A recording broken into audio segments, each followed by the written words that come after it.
Mommy Ellen atat na atat ng magkaapo. Mommy Ellen may matinding bulong. Edo may dinadala na palang babae sa bahay nila. Ito ang pag-uusapan natin maya-maya lamang. Pakiusap patapusin ang video para malaman ang nilalaman nito at kung bago ka pa lang sa aking munting YouTube channel paki-subscribe para lagi kang updated sa video ng mga kalingap. Isang mapagpalang araw sa inyong lahat mga ka-viewers at mga ka-EDSI. Ito pa lang si Mommy Ellen ay atat na pala itong magkaapo kay Kalingap Edo. Dahil nangangamba ito na tumatanda na daw si Kalingap Edo dapat daw ay harapin na nito ang buhay may asawa. Ayon nga sa panayam ni Kuya Val at Ate Ed na tinanong nila kung may dinadalang babae si Kalingap Edo sa bahay nila. Dito ang sagot ni Mommy Ellen ay meron daw dinadala si Kalingap Edo sa bahay nila pero ito ay ang kanyang mga beneficiaries.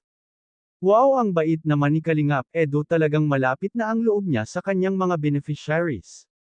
Dito nga ay tinanong ni Kuya Val kung payag si Mommy Ellen na si Bianzi ang mapang-asawa ni Kalingap Edo. Wala naman daw problema basta ang importante ay gusto ni Kalingap Edo. Kung sakali nga daw na mangyari ang kasalan EDSI ay first time daw ito na mangyayari sa Kalingap na may magpapakasal. Talagang gustong-gusto ni Kuya Val na magkatuluyan ang EDSI, talagang gustong-gusto nila si Bianzi para kay Kalingap Edo. At kung mangyari man na ikasal ang dalawa ay gusto ni Kuya Val na siya ang magnininong sa dalawa. Mabait na bata din kasi si Bianzi at matulungin din. At sa mga hindi nakakaalam, si Bianzi ay tumutulong din sa kapitbahay nila na naghihirap din. Dahil itong si Bianzi ay may pusong maawain sa kapwa.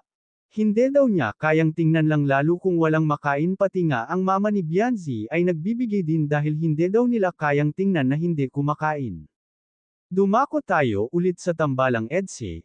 Alam naman natin lahat na ang pamilya ni Kalingap Edo ay Iglesia ni Cristo. Ang tanong ng nakararami, handa na bang mag-Iglesia ni Cristo si Bianzi, dahil kung sakali man na ikasal nga ang mga ito talagang kailangan na may isa sa kanila na ang mamimili, kung si Kalingap Edo ay titiwalag sa pagka-Iglesia or si Bianzi ay mag-Iglesia na rin. Kasi kung matatandaan nga natin nang magsimba si Bianzi sa Katoliko ay nagpaiwan si Kalingap Edo sa labas ng pinto. Sinabi pa nga ni Bianzi na sayang nga raw at hindi niya kasama si Kalingap Edo. Hanggang dito na lang muna ang update ko mga ka-viewers. Huwag natin kalimutan suportahan ang ama ng Kalingap na si Val Santos Matubang at ang kanyang anak na si Kalingap Rab at ang munting channel kong ito. Maraming salamat po at God bless sa inyong lahat.